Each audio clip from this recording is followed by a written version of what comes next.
নমস্কার বন্ধুরা, আপনাদের সামনে একটা নতুন রেসিপি নিয়ে চলে এসেছি।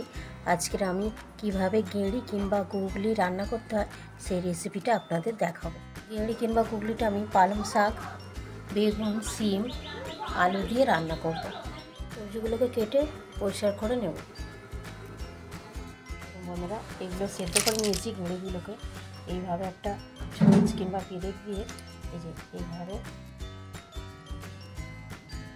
কেটে পরিষ্কার করে এটা ফেলে দিতে হবে, আর এটা নিতে হবে।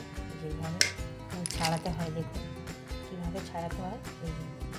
এইভাবে কেটে এটা পরিষ্কার করে দিতে হবে, আর এই যে গোল চাকতিটা ফেলে দিতে হবে, এই অংশটা দিতে হবে।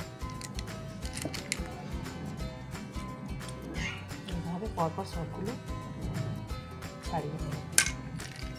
ছাড়িয়ে পরিষ্কার করে ধুয়ে এখানে নুন হলুদ মাখিয়ে রেখেছি। এই ছোলাটাকে ভিজিয়ে রেডি করে নিয়েছি। সবগুলো ধুয়ে পরিষ্কার করে নিয়েছি। আলু, বেগুন, শিম কেটে ধুয়ে পরিষ্কার করে নিয়েছি।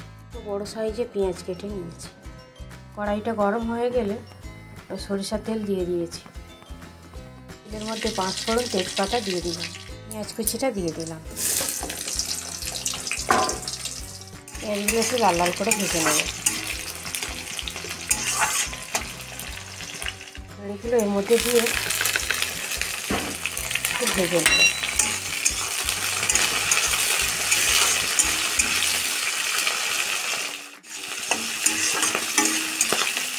লাল লাল করে ভেজে নেব।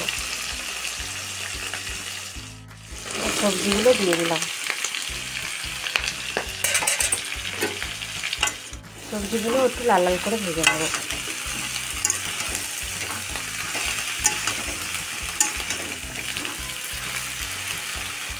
ভাজা হয়ে গেছে। এবং কত সবজি কতটুকু হয়ে গেল। লবণ দিয়ে দিলাম, হলুদ গুঁড়ো দিয়ে দিলাম, জিরে ধনে গুঁড়ো দিয়ে দিলাম, লঙ্কা গুঁড়ো দিয়ে দিলাম, স্বাদ মতো চিনির দানা দিয়ে দিলাম। মশলাগুলোকে ভালো করে কষিয়ে নিলাম।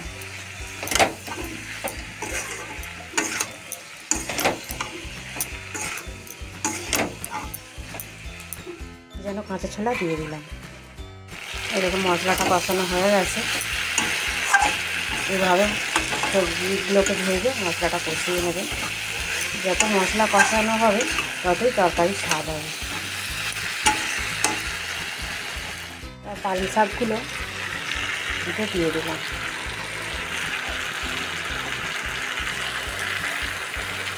এবারে জল দিয়ে দিলাম, ঢাকা দিয়ে দিলাম। দেখুন, পালং শাক দিয়ে গেঁড়ির তরকারিটা হয়ে গেছে।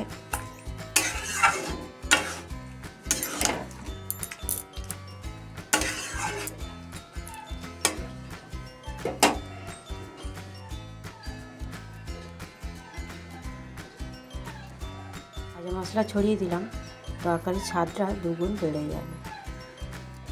দারুণ গন্ধ বেরিয়েছে।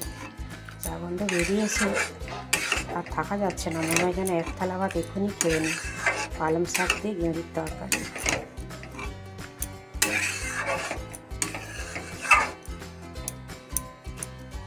রেডি হয়ে গেছে। পালং শাক দিয়ে গেঁড়ির তরকারি এইভাবে একবার বানিয়ে দেখবেন, দারুণ হয় খেতে।